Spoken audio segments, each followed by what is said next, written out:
Hello, and welcome to our panel, Pride and Black Lives Every Day. My name is Kedar Miller. My pronouns are he, him, his, and I am the Associate Director of Equity and Impact at Lincoln Center for the Performing Arts.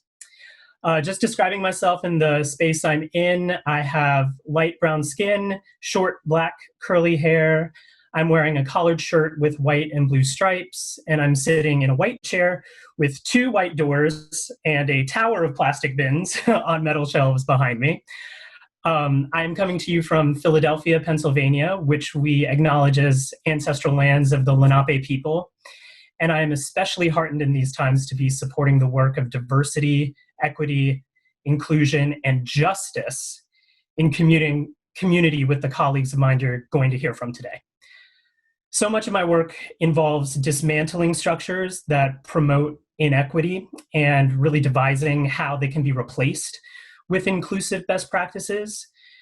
And as we take this opportunity to honor and celebrate Pride, honor and celebrate Black lives, and really deeply examine our relationship to the intersection of these identities, I'm eternally, eternally grateful for the work that went into putting this panel together from my incredible colleagues, Hector Rivera, Lincoln Center's Manager of Community Engagement, and Kirya Traber, who will be your host today, and along with our panelists, will support our goal of not providing solutions, but instead offering a space for deep, deep inquiry. Without further ado, I'm going to flex in my allyship, get out of the way of this discussion, and turn it right on over to Hector.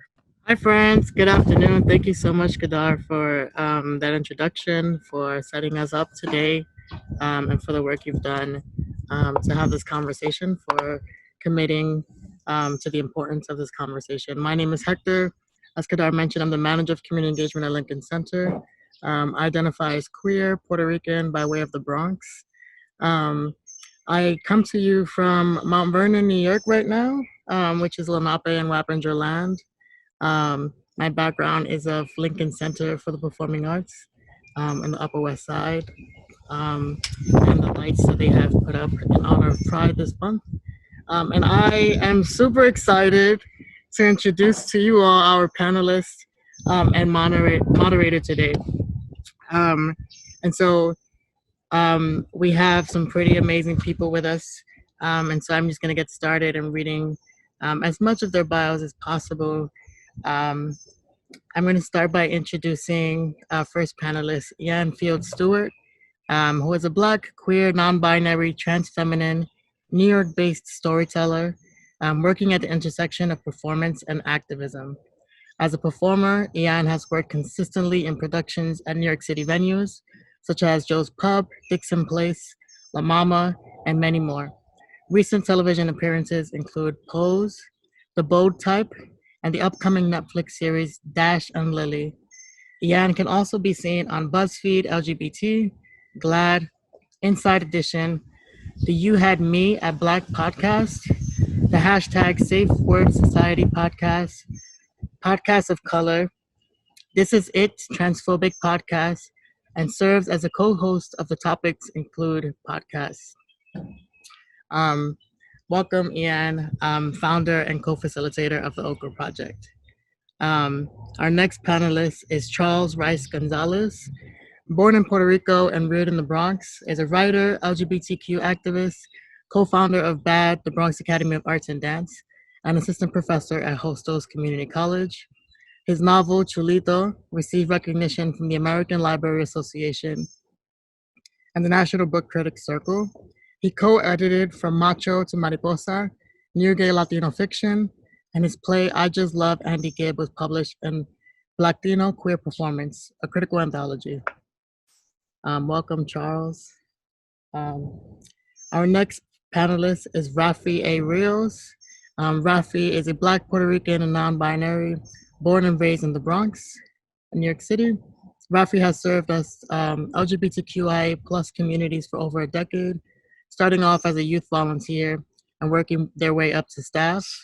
Raffy currently works as a senior client advocacy specialist with the New York City Anti-Violence Project, where their focus is supporting survivors of violence with advocacy services and accessing/engaging with mainstream institutions.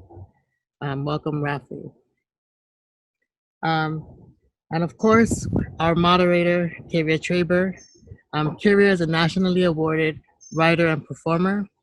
She's the lead community artist in residence with us at Lincoln Center for the Performing Arts and is a recipient of multiple awards for her writing and performance, including a New York Emmy nomination First Person PBS, um, Robert Redford's Sundance Foundation Award for Activism in the Arts, the California Governor's Award for Excellence in the Arts, Congresswoman Barbara Lee's Certificate of Recognition, and an Astor Foundation Award for Poetry.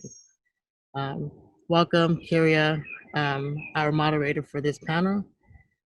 There's so much more that we can say about you all, and I thank you all for being here with us today. Thank you so much, Hector. And yeah, we could spend the next 45 minutes just discussing all of the work that everyone on this panel has done.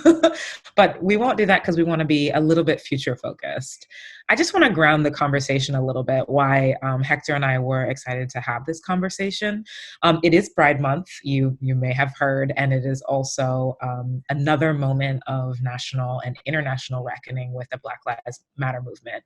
So we're at a moment when institutions that have long been, I would say institutions, both nonprofit arts organizations and commercial entities, have long adopted the Pride moniker, sort of since the late 90s, as we support Pride. It's a commercially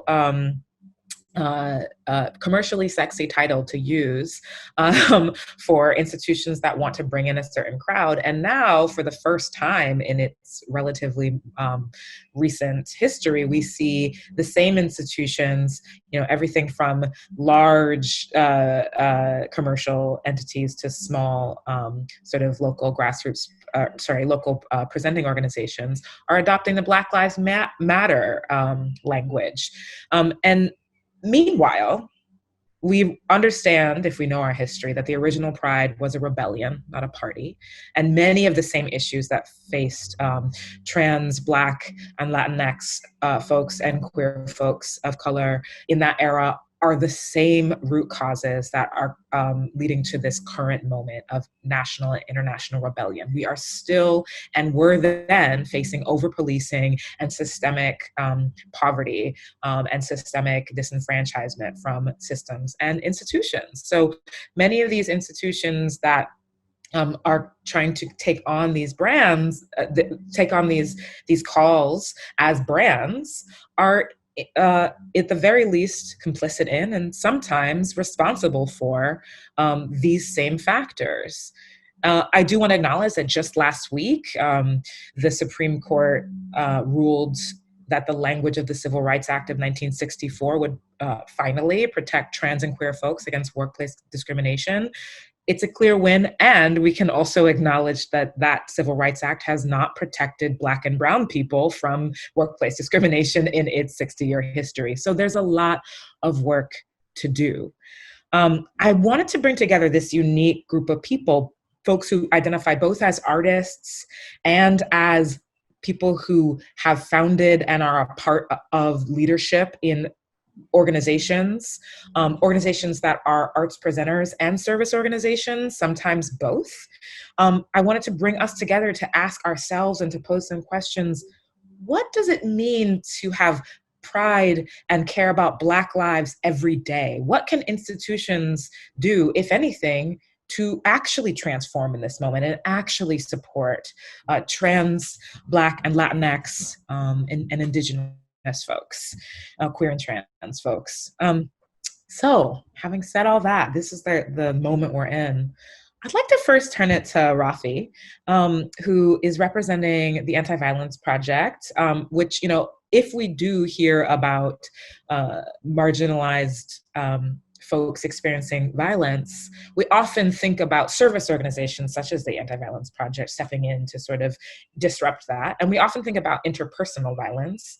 But I'm curious about the ways in which your work at AVP is both about the interpersonal and the systemic. What are the ways in which your program that you work with, the hotline, is different than other service organizations?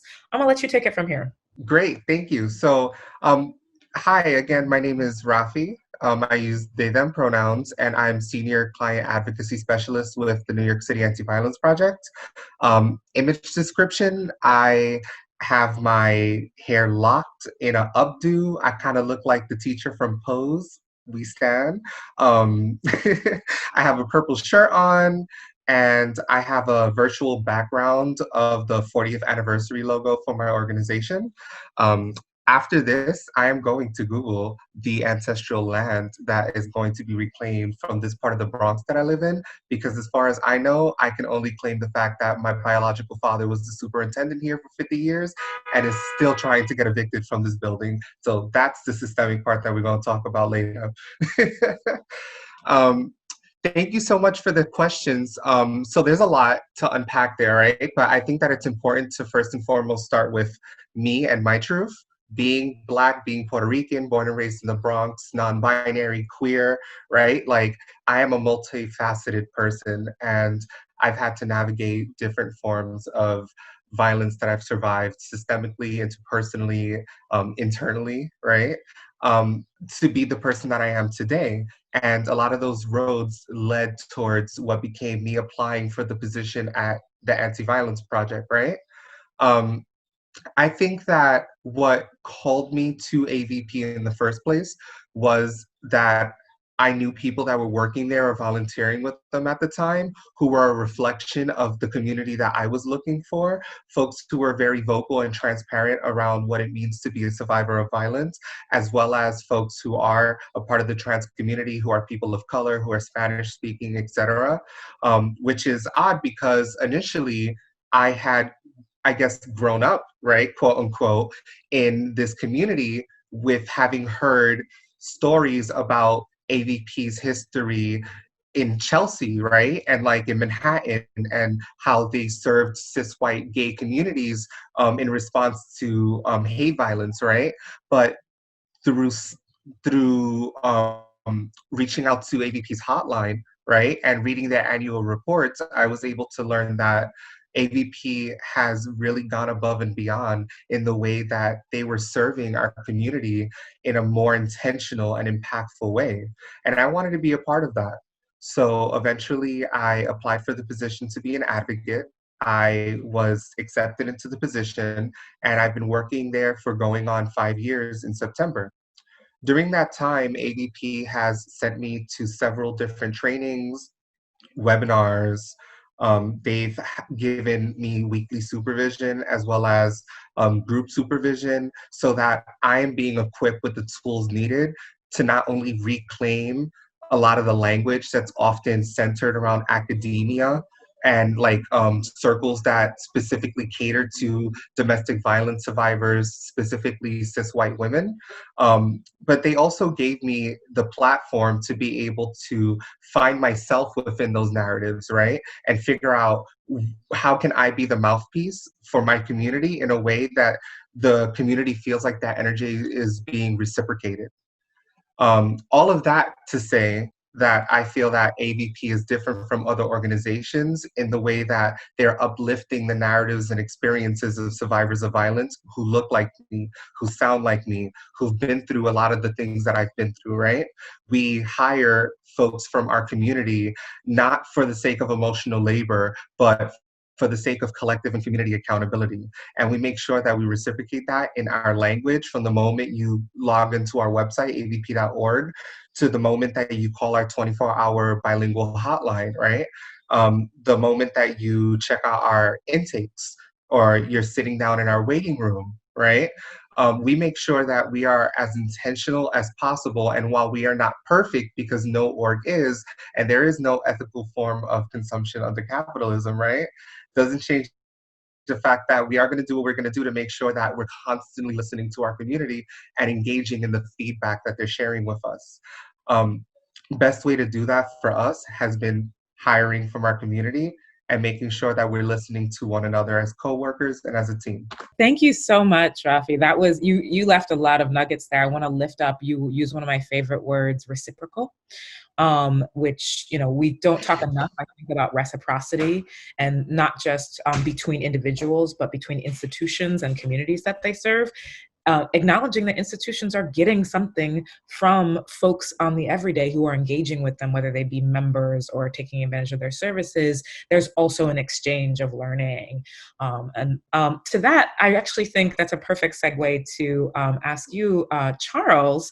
You founded Bronx Academy of Arts and Dance in 1998, if I did my homework correctly.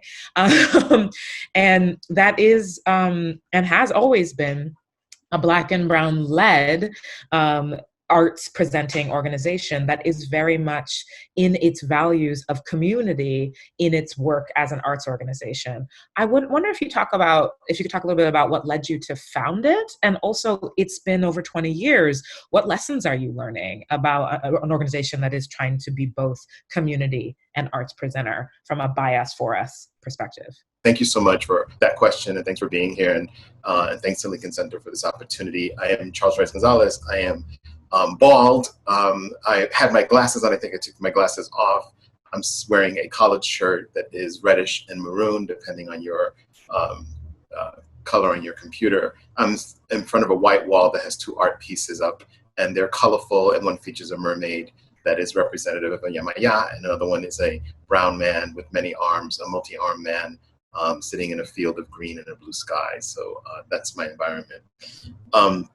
So yeah, I think, BAAD, I co-founded it with Arthur Aviles, and basically, we can go to the back, we can go to the past, we can come to the future, but if I start right now, right over where we do our planning in our office, which has been closed for the last couple of months, there's a sign that says, where are our transgender artists of color who are from the Bronx and who are out, right? So if we think of our community from that perspective, right, that, in our case, we were experiencing the communities that at one point had the least representation, that if we kept them in mind, that would be the starting place for doing the programming. And I think you used the word, quote, you used the word that said value. And I think, and that is where we come from. I mean, and it begins with valuing ourselves. So who were we? I mean, I'm Black, I'm Latino, Puerto Rican, queer. Arthur's Puerto Rican, queer. Who was around us? We had very amazing women who were artists who were around us. Some queer, some not. We also had, there were Black and brown folks who were with us, and we needed a space. Arthur was an international dancer and traveled the world, right? Comes back to New York and did not have the same kind of access and reception that he thought he would have. And so we created an elsewhere, we call it another place, that exists in the real world, but it's another place. And it's a place where people of color are upheld, where queer people are valued, where we create this space for us to have the level playing ground or creating ground that every artist deserves and needs to have, right? And so for us, when you read our statement, it sounds more like a mission statement, right? Because we're a space that presents empowering works for women, people of color, and the LGBTQ community. And of course, it does sound like more of a social justice mission statement instead of an arts mission statement. But it's because the who is important to us, right? Who is creating the art? Who is coming to see the art? And creating that space. And for me, we'll talk more, but I'm excited that you're moderating this discussion because I remember when we first connected, I first saw you perform, and I was like, amazing. We got to figure out a way to bring Kirya to BAAD, and we continue that. But that is how we function, right? We're always looking at our community because we know there's valuable people there, there's talent there, there's opportunities, and that we can be a part of creating space for all of us to grow together. And that's how we see it. We have that responsibility. It's not solely our responsibility, but we're going to stand as strong and as fiercely as we can to continue doing that work. So looking at the past, that's how it began. The future, the present, it continues. And even in this whole pandemic thing, we went online within a week from the time we had our last performance. We have a children's program. We put that online right away. But that urgency and that immediacy was important because even when we did it, we paused for a week and we got a couple of phone calls and emails what's happening? You guys are going to do something? I don't see anything on the website. So our community is also constantly looking for representation and support and opportunities. And for us, being able to go online immediately was also, how do we keep getting money into the pockets of artists? Because we'll pay them, because, you know, on the online platform as well. That was another value, always making sure that we pay, you know, the artists. But that's it, looking at who we are as people, as Black people, as queer people, and keeping those ideas together. And I can go on and on about Audre Lorde and all the other teachers that teach us how to talk about our intersectionality and be fierce and powerful and unashamed and unabashed with it. And that's kind of like that's where we operate. And so we always look for more partners. And, you know, I can say more, but I think I'll say that for now. That's a beautiful start. You know, I want to lift up, as you were saying, values. I think that's something I've learned from working with you, Charles, and BAAD more broadly, also the Laundromat Project, Urban Bushwomen. What does it mean to be a value-centered institution? Which is different than having just anti-racist principles, policies, but it's having values that then acknowledge that the actions you take will have to shift so that you can continue to honor your values. I think that's a hard thing for a lot of institutions, because it requires you to be very facile and to have to shift a lot. I mean, you endured a move, now you're enduring a pandemic. And I hear in that, and maybe we'll get to it hopefully in a moment, what does it mean to be a brick and mortar institution right now in this moment? A brick and mortar institution for Black and brown queer people. There's a lot of unknown right there, but you're sticking with your values through it. Thank you so much. I want to introduce our next panelist. First, I asked people to describe themselves and forgot to do it myself. So I have light brown skin, curly hair. I'm wearing glasses right now, and a white and gray striped top in front of a white background with black frames of jazz singers behind me. So Ianne Fields Stewart is a luminary. And in addition to co-founding this grassroots organization, the Okra Project, that many people are starting to know you for, I also know you as an actress, and I think a playwright sometimes as well. I wanted to talk to you specifically, who's someone like myself. You have to relate to institutions as a freelance agent, artist, moving throughout, trying to figure out, oh, should I take this contract? Are they going to honor and respect me and my personhood? I'm curious about your experience navigating the performing arts field I think you've been doing this work since you were a little kid. So what are the things that you've had to sort of adopt as a trans Black woman to navigate the performing arts field? What are ways you do engage and ways you don't? Thank you so much for that. Image description. First, my name is Ianne Fields Stewart. I use they, them, she, her pronouns. Image description. I am a light-skinned Black trans woman. I have big curly hair and, swirled black and white earrings and, a deliciously sensual, low, plunging neckline of a black top against a orange background. So I started dancing at the age of 4 and have pretty much been on a stage ever since. My dream was always to be a performer, first and foremost. It's my heart, it's my love, it's everything that I want to do. But 2 years into my training in a musical theater program in college, I realized, oh, y'all don't really know what to do with me. And I think, and that was the beginning of sort of me beginning to, find in earnest, what it would mean to incorporate social justice into my theater work. And I come from the school of thought that if you can do anything besides theater, do it, because it's such a tough business. And so when I discovered that there was something that I could do besides that, I was terrified. But then, of course, learning about Auguste Boal and the Theater of the Oppressed and the long lineage of people who have, used theater and its origin and its entire point of storytelling and that indigenous tradition, using that as a means for social justice work. And so I think that for me, when I first came to New York, I'm experiencing a little bit of the same thing that I experienced that second year of college, which is that,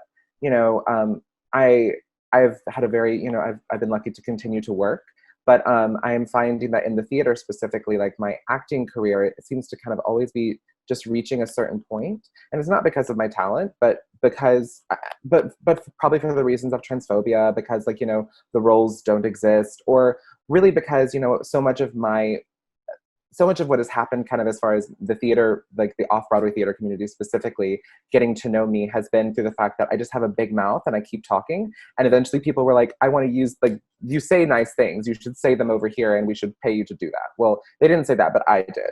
you know? And so I think that unfortunately within the theater, or as the theater has been, and this is a moment where we can reimagine what theater has been, right?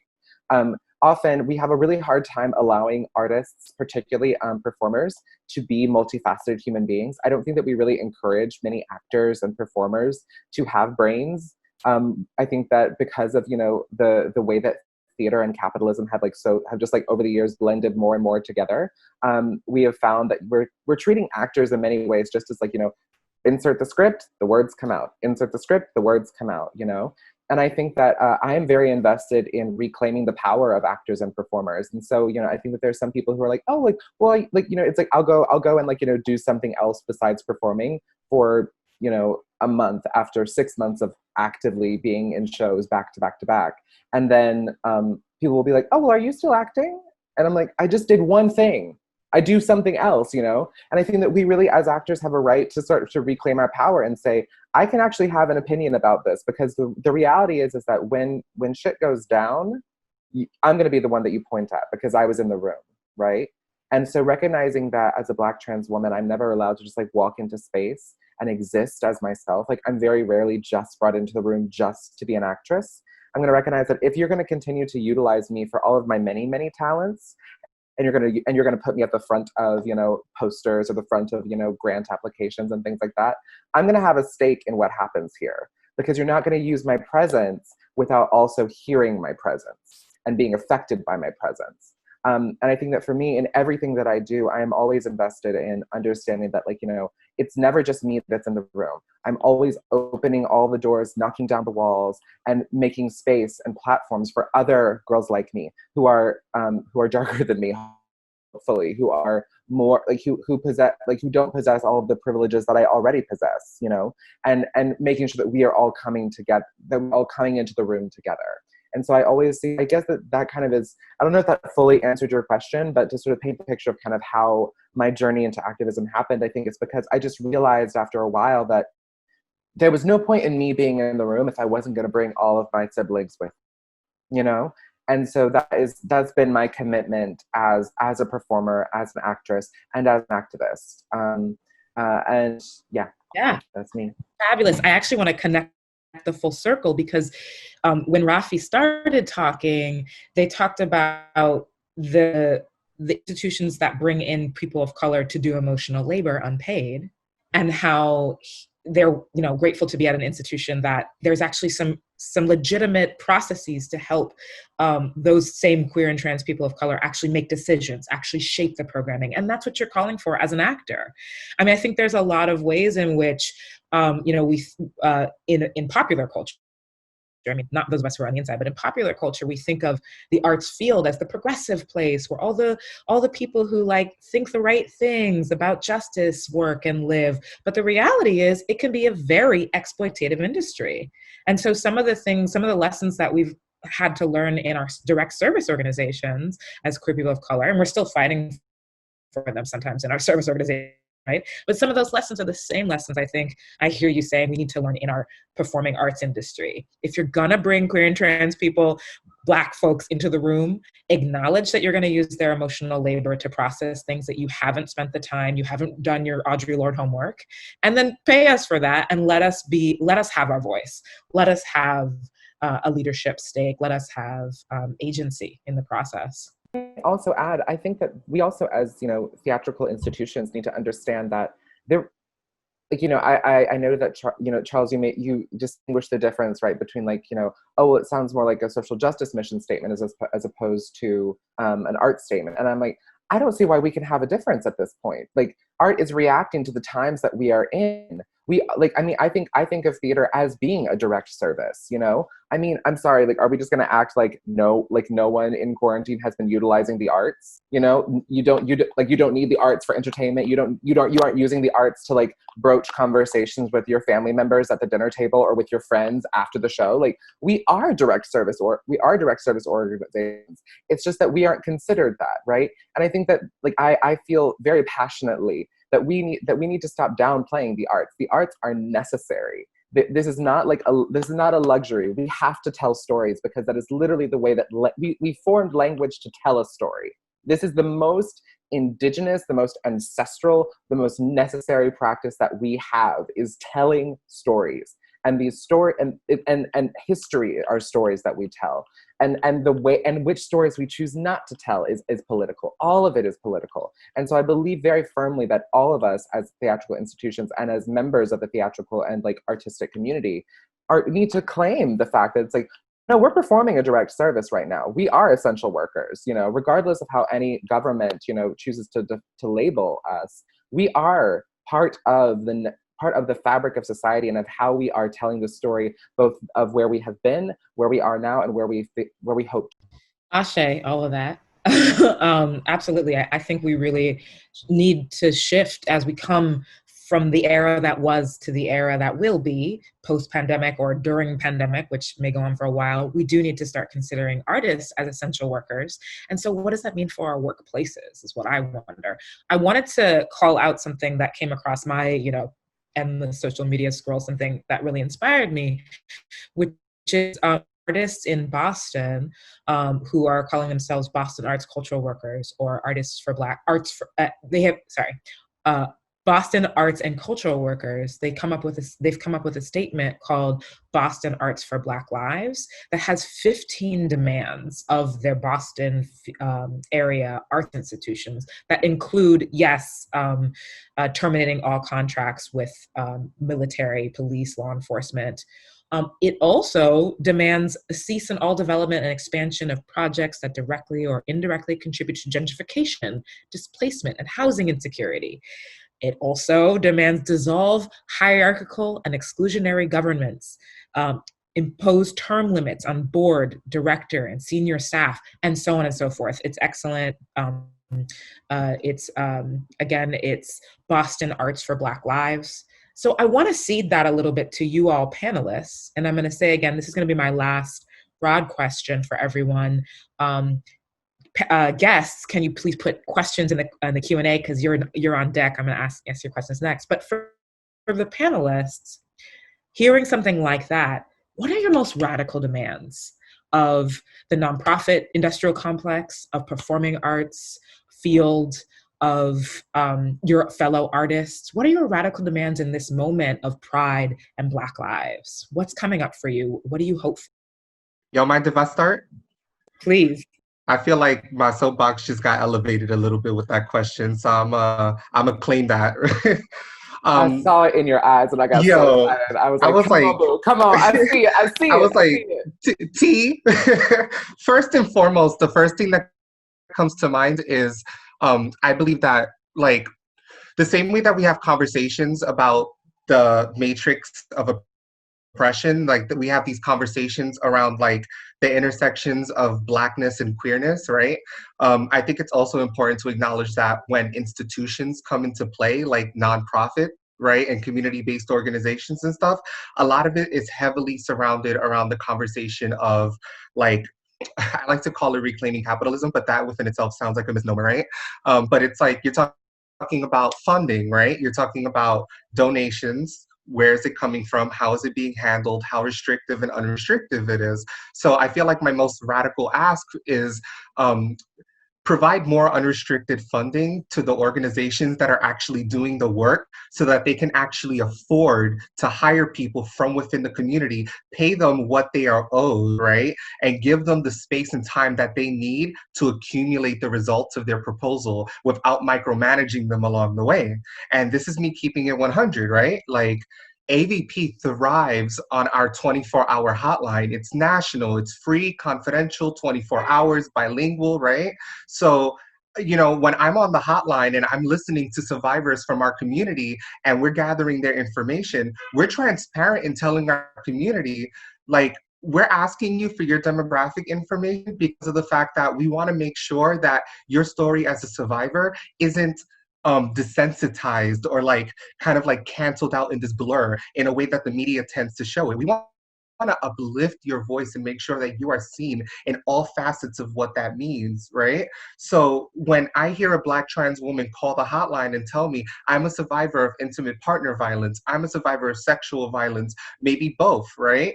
It's my place as a part of AVP to be able to make sure that not only is their voice and their experience uplifted, but it's reported in our annual report in a way that acknowledges that these are people, that we are human, and that we are experiencing trauma, and we are resilient, we are fighting back, we are survivors, and we're using that energy and we're bringing it back to the community to cultivate ways that we are navigating that survival, how we're responding to violence.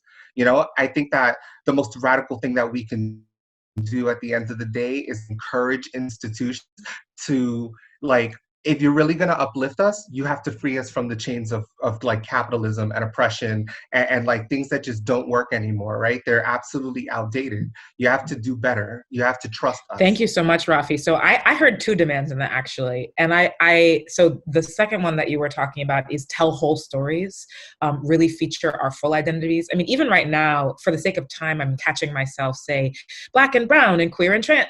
Like, those are all different things, right? We all have unique relationships to those identity markers, you know, as Black people also, like, we're not monolithic, et cetera. So tell whole stories for institutions that are working with individuals. And then the other demand, which I cannot say loud enough, is more unrestricted funding. And you said to institutions that are doing the real grassroots work, I agree.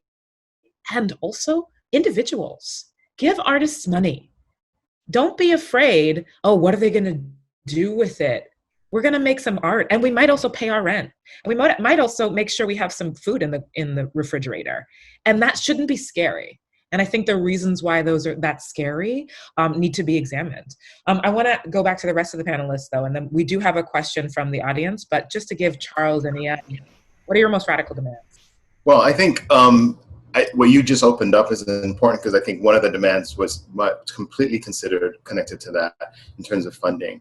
I mean, when you think about, so let me give you an example of something that we're involved with right now. So when the pandemic hit, a group of mainly white-led organizations went ahead and went to foundations and made a case that they were essential to the city, and they got a $6 million, they raised $6 million to help them through this moment. So we formed a group of Latinx POC Legacy Arts Consortium, that's what we call it, and made a similar demand. And so we're not getting the same reception, right? So so the demand is really, you know, when people are talking about like what is essential, what is important art to the city, that, you know, the organizations who are on the ground, who are in community by design, right? That we have the same kind of access to money and investment, because that's what that is, an investment in the organizations. I mean, when you think about, you know, again, going to BAAD's mission statement, I mean, we don't understand or don't profess that division between, you know, the fact that we are connected to our community and that we're an art space. That is something the Chicano movement and many of the other movements in terms of artists don't understand that separation. So the fact that that is together, the foundation world has gotten better with that. And, you know, here's another thing that, and it's connected. The demand is that, you know, I was at a meeting once, and, you know, and I'm going to say this, and it may not sound radical to this group, it may not. Somebody said, you know, let them be white, right? Because there was all this attention and money about diversity and inclusion that was being invested in white organizations to diversify themselves. What about all the organizations that have, you got it, all the organizations who have been doing the work, right, who do the work, that investment needs to be made into us, right? Because there's not a level playing field. Like, we can't pay our artists the same kinds of money that they deserve. And so in a way, there's all this attention. It becomes a no-brainer, right? When in terms of funding, in terms of diversity and inclusion, when you're looking at a white-led institution that historically has values that are those are their values, right? Those necessarily were not their values to present people of color and have people of color and queer people in their thing. They're in a way of being almost urged or forced to do that, and they're being incentivized to do that with money. And that money, maybe that money should be there, and more money should be given to us, or find money for us. So I think for me, it's related, because I think as resourceful as we are, and as resourceful as we continue to be, because throughout all of this, I can pull out a ton of report or email a bunch of reports to show how arts organizations of color continue to persist, even though they are, drastically underfunded historically. That's one of the areas. And I think demand might be on us to continue to owning ourselves and understanding our value and our power, and to continue operating from that position. Well said. Let me just say this again. Let them be white. That is a really radically phrased statement, because it's intentionally controversial, right? But it actually speaks right to a question that came from the audience. Someone asked, I'm curious what you all think about institutions' hesitations to center LGBTQ art and artists throughout the year, rather than just during June. What does real inclusion look like to you? And one answer might be, real inclusion in institutions that are white-led and largely culturally white might not be what we're asking for. It might be that we want greater funding for the institutions that are by us, for us, or for ourselves individually to do independent projects, and then also have conversations about what real reciprocity within an institution looks like. Ianne, did you have an answer? What is your radical demand? I do, strangely enough. I think going to kind of Charles's point, I think, which I thank you so much for that, like, regrounding and that reminder, that, because I think that we need to have that all the time, that it's like, there are already, like, Black run, Black led, Black art organizations that exist. And often we don't have, like, we don't see them pop up on, like, the Facebook timeline, or we don't see, like, they don't have the same kind of budget as other places to pay us the kind of things that we need. So I want to be clear about, I think there are kind of two visions for radical changes, right? The first, like, vision for radical changes as far as, like, Black arts organizations, I think that many of these white institutions need to start paying, like, large sums of reparations per year that go directly to Black organizations and go directly to addressing their longstanding history of gentrification and the contribution to gentrification. That those reparations are poured not only into Black arts organizations, but also into the communities that they have obliterated and pushed out. That they are also that these reparations are also used to create Black Broadway theater houses, to reclaim the August Wilson Theater, because I will never in my life understand why the August Wilson Theater looks the way the August Wilson Theater does. Like, why are the shows that are chosen put in that theater? That space needs to be reclaimed for Black people, and every single Broadway show that even has one white person in it that is in that theater needs to go out immediately, because that was not the vision of the man who was named there. So that's the first step, is that, like, reparations need to be taken. Like, these arts institutions, you may have to cut some programming. That's fine. I'm fine with that. Lincoln Center itself, like, we're here today. We have to reckon with the fact that Lincoln Center is on land that was previously occupied by Black, and when we do land acknowledgements, we also need to acknowledge that, like, that there are also land acknowledgements that need to go to Black and brown people who have been pushed out of their neighborhoods, right? That they were on colonized land, and then they created communities there, and then they were pushed out, right? And so I think that Lincoln Center has its own history. So that Lincoln Center needs to cut a check to address gentrification and to create larger spaces and in physical brick and mortar locations where Black people can go unfiltered, uncolonized, and do the work that we need to do. I think that also I want to see these theaters fire artistic directors and executive directors, or just for them to retire. Bye. You're good. You've had 20 years. You will be fine. You have a savings account. Use it. Because we've had to use we've had no savings and we've still made it work. You'll be all right. The second thing I think is that I want to see more of these theaters make year-long commitments to only doing Black work, to hiring only Black interns, to creating a community-run board of directors that has equal voting status and with the typical board of directors that you have, so that you are consulting directly with community members and grassroots activists and organizers who are making demands on your time. And I know that people would like to get onto me and say, like, oh, but what about, the people of color? Like, it can't all just be Black, can it? Well, then next year, make it yours thing. I'm fine with it. If I never see a white writer on any theater stage again, that's fine by me. I'm cool with that, But right now, we talking about Black lives. And so this first year needs to go to Black people, because we've been doing too much work for everybody else. So I think that I would like to see the radical change that I would like to see is that every single theater in New York City makes a commitment to only hire Black writers, only hire Black actors, and only hire only tell Black-centered and led stories for an entire year. And then next year it can be Latinx, which also can include Black folks if we want to get cute with it, and be real intersectional with it, The next year can be all East Asian. The next year can be all South Asian. The next year can, we can just keep this going. If we never have another white writer on stage again, I'm fine with that.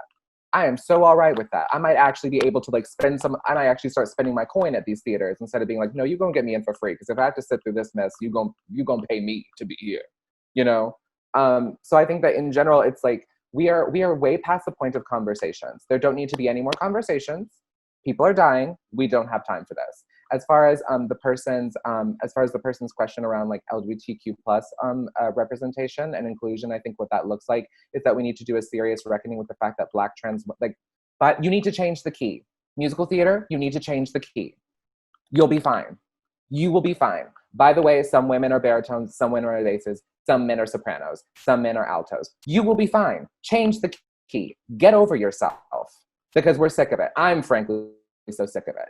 I'm sick of being called in for auditions, and then they're like, we want to be so trans inclusive, and then I'm like, okay, are you going to change this key? Because you got me singing in a place I can't sing, and that'll make me less talented. I could write the hell out of this little Hamilton tour to call y'all out, But y'all ain't gonna change the key for me. Oh, so you real trans inclusive, I see. Okay, all right. So we're not playing that anymore. People are dying. Get over yourselves. You'll be fine. And this is since Miss Rona is still making her world tour, we have the time to actually shift these practices. So we need to make it a common practice, especially in musical theater, where if you create a score and then there is a second score that changes the things for the folks involved. Get into it. Stay active. Do the work. By the way, you might have to actually stay up some nights. It'll be all right. It really will. So those are just a couple of my little radical demands. Oh, just a couple. Just a few. Marcus asked, during this pandemic, the virtual world has created smaller circles across all groups, most not easily accessible due to technology economic needs. How can we engage and inform our community in a virtual world and subsequently post-COVID? Yeah. I think some of those drones that the police are using to police Black and brown neighborhoods need to be used to create theater, on-site, site-specific theater work. I think that, some of the, I think that there are lots of different ways to do it. I think it's a matter of, all of these hotels that were not opened to the homeless populations during a global pandemic can be opened and used as theatrical houses, some of these conference rooms and things like that. I think that we can be creative with the work that we're doing and how we're doing it. I think that I want to give a shout out to Jordan E. Cooper, who created Mama's Got a Cough. And I think that it was I had been waiting, and of course it was Jordan E. Cooper who did it. But I had been waiting for someone to truly react to the times that we're living in. And I think that if you have not seen Jordan E. Cooper's Mama's Got a Cough, definitely go check it out. I think it's one of the most brilliant things that's come out of COVID as far as creativity, because it actively engaged with what's happening right now. And so I think that I do hear this person's point as far as it can be kind of inaccessible because of just and also let's just name it that there's so much content coming out there that what are we supposed to do? But I think that at the end of the day, there are ways to react to the present time that we're living in. If we can still act through a screen. It's almost like there's a whole industry about acting through a screen. So I think that I think that it's a matter of there may have to be extra work, but I think that this is what this moment is about. This is or not really what it's about, but this is what it can be about. We can reimagine what the theater looks like. I love that there are lots of theaters now who are taking kind of these archival performances and making them available. I think that we should definitely be doing that because we need people to continue to engage with the theater as it has been and as it will become. So those are, I guess, yeah. Yeah, I was going to kick it to you, Charles, because right now BAAD is talking about what to do in this moment as a brick and mortar theater traditionally, now in a virtual space. Please, what are your thoughts and questions? I think right away, for us, it was really important to stay live, right? So all of our performances that we've been presenting since March 21st have been live performances. And so we found the challenge, we were finding that some of the dance artists were finding it challenging, but they got it, right? A lot of them came around and figured it out, and we have seen some of the most amazing, innovative things that they've been doing. Recently, we had Maria Bauman Morales on, and I said she redefined site-specific with how she used the medium and how she was using cameras and how she was using the Zoom technology, et cetera. So I think there are like several tracks happening. One is the innovation that artists are going to continue to discover on a virtual platform. I think two, once, because I think the importance of brick and mortar spaces and in terms of convening community, there's a ton of also research on just the importance it is to freaking hug another person, right? To touch another person, that there is like, that value is not going to go away and it's going to be amplified, because I think some of us have been deprived of that. So there's that track. But then I think one of the things we've discovered through our online platform is that it's also created access to people who left New York City and used to come to BAAD, and they've reconnected through BAAD. So there's also another way for us to amplify and broadcast, our Blackness, our queerness, our people of colorness to a bigger audience. So I think it's gonna be this hybrid. And then what is this gonna mean for us, and how our theater is going to be equipped? And I think, Ianne, you were talking about in terms of theater as well, like it's amazing the kinds of things of the theater needs and dance needs, and how we can, in terms of, I'm saying interaction, because some of the questions we got from dancers were like, I don't really do solo work, and I'm used to working with other dancers, and we need space, and it's about contact, and and then some of them, that's still going to be true. And I think now we've added to it. So I think beyond this moment in time, I think we're going to continue to innovate now. We're going to continue to innovate afterward, and I think it's just going to be another arm or tentacle to how we communicate and present art. Yeah, something I want to lift up also in this person's question before we move away from it is the emphasis on creating smaller groups, and that can be both. I think, isolating and exclusionary. But then there's also, I think, in some cases, especially if you look at the history of Black folks and queer and trans folks, making exclusive small communities can often be one of the first and only ways that people feel safe. So there's a way, I think, with the right values, with an acknowledgement of co-accountability and reciprocity, these smaller communities can be good, but there is definitely still technological access issues. I'm curious, Raffy, how is the hotline and its service work shifted during COVID? You've been a hotline, which isn't necessarily flesh and blood all the time, but then I'm sure a lot of things have come up because of COVID. Did you want to respond to that? Initially, the priority was making sure that we sustained our commitment to our community, right? Like making sure that the hotline was still going to operate 24 hours. So what did it look like to have an entire organization transition to working from home, working remotely, virtually, right? So one of the first things that we did, which I'm just going to name it and claim it, I spearheaded that project at AVP. I went ahead and I created a resource guide, right? And the intention of the resource guide was to be able to collect from different organizations and partner organizations, other CBOs, shelters throughout New York City and beyond, gathering resource guides from other organizations that are doing similarly, putting it all in one place that's accessible to not only our hotline volunteers, but staff, and then later on, other community members that were asking for those resources, so that we have a living, breathing document that's able to make sure that everyone has complete access to all of the COVID-19 response information, right? Because I felt like it was a disservice to our community if we started gatekeeping the moment that COVID happened, right? So I think that our response to the needs of virtual accessibility started and ended with checking ourselves at the gate, right? So our hotline is it's always been majority volunteer led, right? However, more now than ever, it's been up and running, and it's been sustained because of volunteers. We were able to get funding to be able to support a majority of our volunteers and sustain them economically to some capacity, right? We were able to support staff such as myself in making sure that our time working from home isn't constantly getting bombarded with hotline calls, but more so giving us time to be able to check in with our supervisors and say ahead of time, this is what my week looks like. This is what my caseload looks like. This is what sustainability looks like for me. And to encourage one another to be able to take that time off that we need. We got extra sustainability hours. We got extra COVID-19 related hours, time off without the judgment and the shame and the guilt that comes with it. All of that is centered around the conversations that we're still having around responding to a virtual world, right? Like a need to be able to communicate, but not to forget or exclude that accessibility. Excellent. Thank you all so much. Now I do think we have to come to a close, as much as I could literally talk to you all day. You all have been incredible. You've really exceeded my expectations for this conversation. I hope that you check out all of our panelists in their various handles that will be shared, hopefully along with this video. Continue to follow the work of BAAD, continue to hire Ianne Fields Stewart, and continue to support AVP in all the ways. Thank you so much, Hector, and thank you, Lincoln Center, for allowing us to take up some space here and really speak our mind honestly. And I think that's it.